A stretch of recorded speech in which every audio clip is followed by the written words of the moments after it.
Sunday ನಾನು ಫಂಕ್ಷನ್ಗೆ ಹೋಗಿದ್ದಾಗ ಅಲ್ಲಿ ಊಟಕ್ಕೆ ಸೈಡ್ ಡಿಶ್ಗೆ ಅಂತ ಈ ಕ್ರಿಸ್ಪಿ ಗೋಬಿ ಫ್ರೈನ ಬಡಿಸಿದ್ರು. ತುಂಬ ಟೇಸ್ಟಿಯಾಗಿತ್ತು. ಅಲ್ಲಿದ್ದ ಅಡುಗೆಯವ್ರನ್ನ ಕೇಳ್ಕೊಂಬಂದು ನಾನು ಕೂಡ ಮನೇಲಿ ಟ್ರೈ ಮಾಡಲೇಬೇಕು ಅಂತ ಮಾಡಿಬಿಟ್ಟೆ. ಸ್ವಾದ ಕುಟೀರದ ಅಭಿಮಾನಿಗಳಿಗೆಲ್ಲ ಸ್ವಾಗತವನ್ನು ಕೋರ್ತಾ ಇವತ್ತಿನ ವಿಡಿಯೋನ ಶುರು ಮಾಡ್ತಾ ಇದ್ದೀನಿ. ಮೊದಲಿಗೆ ನಾನಿಲ್ಲಿ ಒಂದು ಪಾತ್ರೆಯಲ್ಲಿ 2 ಲೋಟದಷ್ಟು ನೀರನ್ನು ಹಾಕ್ಕೊಂಡು ಕ್ಲೀನ್ ಮಾಡಿ ದಪ್ಪದಾಗಿ ಕಟ್ ಮಾಡಿ ಇಟ್ಕೊಂಡಿರುವಂಥ ಗೋಬಿನ ಇದಕ್ಕೆ ಹಾಕೋತಾ ಇದ್ದೀನಿ. ಗೋಬಿನ ಎಷ್ಟೇ ನಾವು ಕ್ಲೀನ್ ಮಾಡಿದ್ರೂ ಕೂಡ ಅದನ್ನು ಬಿಸಿನೀರಲ್ಲಿ ಒಂದು ಸರಿ ಚೆನ್ನಾಗಿ ಕುದಿಸಿ ಯೂಸ್ ಮಾಡಬೇಕು.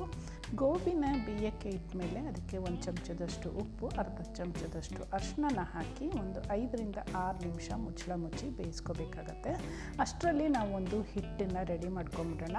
ನಾನಿಲ್ಲಿ 2 ದೊಡ್ಡ ಚಮಚದಷ್ಟು ಕಾರ್ನ್ಫ್ಲೋರ್ನ ಹಾಕ್ಕೊಂಡಿದ್ದೀನಿ. 1 ಚಮಚದಷ್ಟು ಹಸಿಮೆಣಸಿನ ಪುಡಿ ಹಾಗೆ 1 ಚಮಚದಷ್ಟು ಜೀರಿಗೆ ಪುಡಿನ ಹಾಕೋತಾ ಇದ್ದೀನಿ. ಇದಕ್ಕೂ ಕೂಡ ರುಚಿಗೆ ಸ್ವಲ್ಪ ಉಪ್ಪನ್ನು ಹಾಕ್ಕೊಳ್ಳೋಣ. ಖಾರಕ್ಕೆ ಇನ್ನೂ ಜಾಸ್ತಿ ಬೇಕು ಅನ್ನೋರು ಇನ್ನೂ ಸ್ವಲ್ಪ ಮೆಣಸಿನ ಪುಡಿನ ಹಾಕೋಬೋದು. ನಾನಿಲ್ಲಿ ಕಾಶ್ಮೀರಿ ಚಿಲ್ಲಿ ಪೌಡರ್ನ 1 ಸ್ಪೂನ್ ಹಾಕ್ಕೊಂಡಿದ್ದೀನಿ. ಈಗ ಇದಕ್ಕೆ ಸ್ವಲ್ಪ ನೀರನ್ನು ಹಾಕಿ ನಾವು ಬೋಂಡದ ಹಿಟ್ಟಿಗೆ ಕಲಿಸ್ತೀವಲ್ಲ ಅದೇ ರೀತಿ ಇದನ್ನು ಸ್ವಲ್ಪ ಗಟ್ಟಿಯಾಗೆ ಕಲಿಸ್ಕೋಬೇಕಾಗತ್ತೆ. ತುಂಬ ನೀರಾಗೂ ಇರಬಾರ್ದು, ತುಂಬ ಗಟ್ಟಿಯಾಗೂ ಇರಬಾರ್ದು.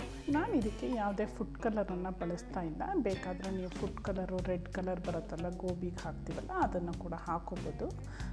ಈಗ ಗೋಬಿ ಕೂಡ ಅರ್ಧದಷ್ಟು ಬೆಂದಿರುತ್ತೆ. ಇದನ್ನು ಕೂಡ ತೆಗೆದು ನೀರನ್ನೆಲ್ಲ ಸ್ಟೇನ್ ಮಾಡಿ ಇದನ್ನು ನಾವು ಕಲಸಿಟ್ಕೊಂಡಿರುವಂಥ ಹಿಟ್ಟಿಗೆ ಹಾಕೋತಾ ಇದ್ದೀನಿ. ಎಲ್ಲನೂ ಕೂಡ ಚೆನ್ನಾಗಿ ಮಿಕ್ಸ್ ಮಾಡ್ಕೋಬೇಕಾಗತ್ತೆ. ನಾವು ಕಲಸಿಟ್ಕೊಂಡಿರುವಂಥ ಕಾರ್ನ್ಫ್ಲೋರ್ ಮಸಾಲೆ ಏನಿರುತ್ತೆ ಅದು ಫುಲ್ಲು ಗೋಬಿಗೆ ಕೋಟ್ ಆಗಬೇಕು. ಆ ರೀತಿ ಚೆನ್ನಾಗಿ ಮಿಕ್ಸ್ ಮಾಡ್ಕೋಬೇಕು. ಎಲ್ಲೂ ಆ ಗೋಬಿ ಕಲರ್ ವೈಟ್ ಕಲರ್ ಕಾಣಿಸ್ಬಾರ್ದು. ಬಿಸಿ ಇದ್ದರೆ 1 ಸ್ಪೂನಿಂದ ಚೆನ್ನಾಗಿ ಮಿಕ್ಸ್ ಮಾಡ್ಕೋಬೋದು. ಈ ಥರ ಚೆನ್ನಾಗಿ ಮಿಕ್ಸ್ ಆಗಿರುವಂಥ ಗೋಬಿನ ಕಾದಿರೋ ಎಣ್ಣೆಗೆ ಸ್ವಲ್ಪನೇ ಹಾಕ್ತಾ ಬರಬೇಕಾಗತ್ತೆ. ಸುತ್ತಲೂ ಹಾಕ್ತಾ ಇರಬೇಕು. ಒಂದೇ ಕಡೆ ಹಾಕಿದ್ರೆ ಅದು ಒಂದಕ್ಕೊಂದು ಅಂಟ್ಕೊಂಡ್ಬಿಡುತ್ತೆ.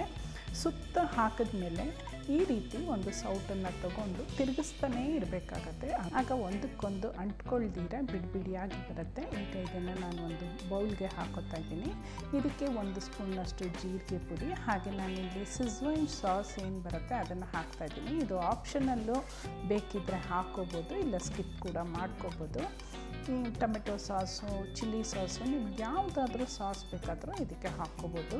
ಎಲ್ಲನೂ ಗೋಬಿ ಜೊತೆಗೆ ಚೆನ್ನಾಗಿ ಮಿಕ್ಸ್ ಮಾಡ್ಕೋಬೇಕಾಗತ್ತೆ. ಸೊ ಈ ರೀತಿ ಟಾಸ್ ಮಾಡಿದ್ರೂ ಕೂಡ ಮಾಡ್ಬೋದು, ಇಲ್ಲಾಂದರೆ ಕೈಯಲ್ಲೂ ಕೂಡ ಮಿಕ್ಸ್ ಮಾಡ್ಕೋಬೋದು.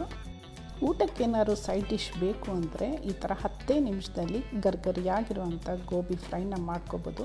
ನೀವು ಕೂಡ ಈ ರೆಸಿಪಿನ ಟ್ರೈ ಮಾಡಿ ಹೆಂಗೆ ಬಂತು ಅಂತ ಕಾಮೆಂಟ್ ಮಾಡಿ ತಿಳಿಸಿ. ಇಷ್ಟ ಆದರೆ ಲೈಕ್ ಮಾಡಿ, ಫ್ರೆಂಡ್ಸ್ ಜೊತೆಗೂ ಶೇರ್ ಮಾಡಿ. Thanks for watching.